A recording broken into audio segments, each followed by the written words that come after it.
বন্ধুরা, আপনারা দেখতে পাচ্ছেন এখানে পশ্চিমবঙ্গের মুখ্যমন্ত্রী শুভেন্দু অধিকারী বক্তব্য রেখেছেন। অ্যাকচুয়ালি কলকাতায় যে ছাত্র আন্দোলন চলছিল, মেন উদ্দেশ্য বিদেশিরা এই আন্দোলনটা শুরু করেছে বিনা কারণে। কেন বলছেন কথাটা? আজকে মৌলবাদী মুসলিমদের নিয়ে উনি যে ঢেস মেরে যে কথা বলছেন, আপনারা শুনলে অবাক হয়ে যাবেন। অ্যাকচুয়ালি এই লোক মুখ্যমন্ত্রী কিভাবে হয়ে? আপনারা দেখুন, এরকম একজন ব্যক্তি মুখ্যমন্ত্রীর পদ কিভাবে পেতে পারে? আপনারা সরাসরি শুভেন্দু অধিকারীর মুখ থেকে শুনুন। বিদেশি শক্তিদের দ্বারা মদতপুষ্ট হতে পারে, এভাবে সংবাদ মাধ্যমের কর্মীদেরকে মেরেছে, রক্তপাত করেছে এবং প্রাণঘাতীর চেষ্টা করেছে। তার বিরুদ্ধে ব্যবস্থা, যাদের ভিডিওতে দেখা গেছে তারা গ্রেপ্তার হয়েছে। এদের সঙ্গে ককরোচ পার্টি, নিট আন্দোলনের কোনো সম্পর্ক নেই। এরা কমপ্লিটলি জামাতি, মৌলবাদী এবং ভারতবর্ষকে দুর্বল করতে চায়, অশান্তি করতে চায়। এরা গুন্ডা দমন আইনে ব্যবস্থা হবে। যদি মনে করেন বিদেশি শক্তির হাত আছে, বিদেশ থেকে গিয়ে তাদের ধরিয়ে আনো, মিটে গেল। আপনাদের হাতে রাজ্যের সিআইডি, আপনাদের হাতে কেন্দ্রের সব এজেন্সি, তাহলে শুধু বিদেশি শক্তি না বলে বিদেশ থেকে ধরে নিয়ে। সিপিএম, এআইডিএসও সহ আরও বেশ কিছু ব্যানারে বেআইনি জমায়েত করা হয়েছিল।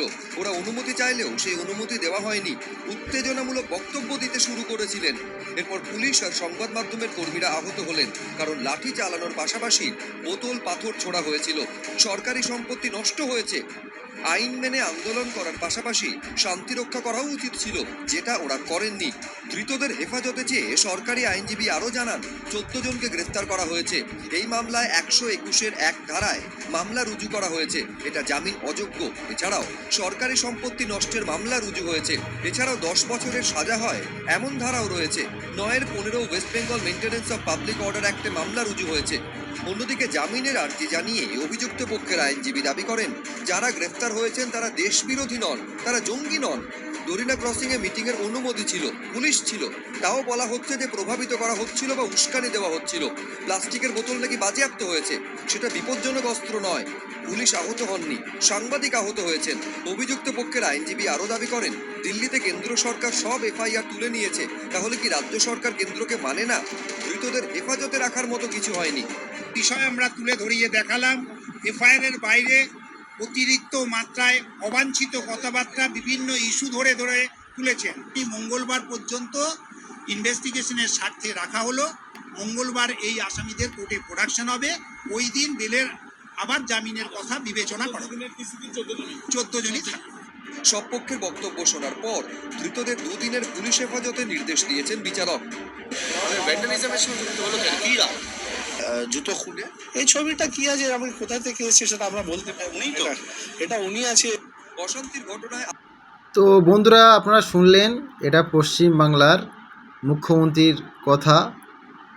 এখানে জবরদস্তি, মানে অ্যাকচুয়ালি বিজেপি যেটা করবে সেটা ঠিক, আর সাধারণ পাবলিক যা করবে তারা আইনযোগ্যতা নয়, তারা বেআইনভাবে করবে।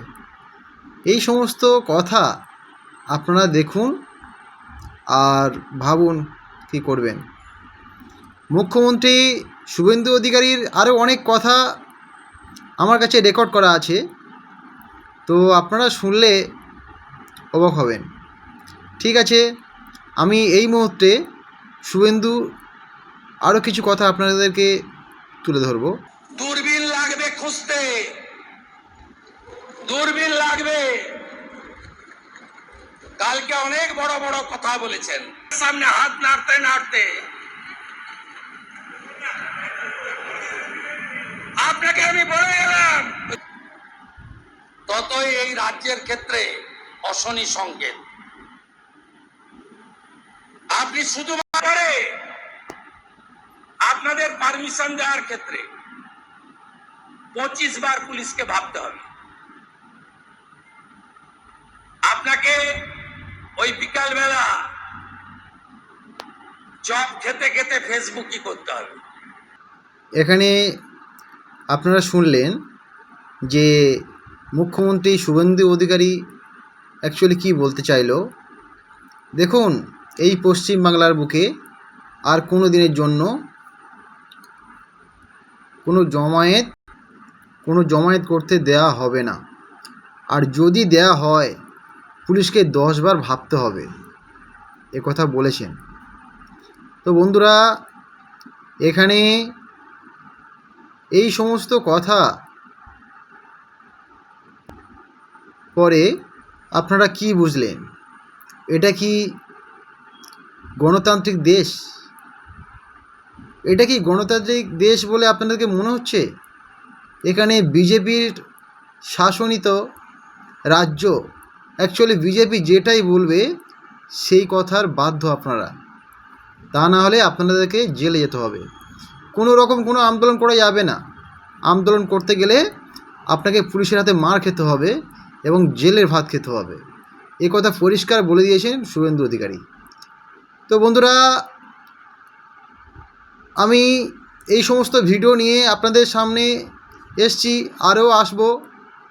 আপনাদের ভালো লাগলে এল স্টার 24 ঘন্টাকে আপনাদের সঙ্গে আছে, আপনারা লাইক এবং সাবস্ক্রাইব করে আমাকে সাহায্য করবেন।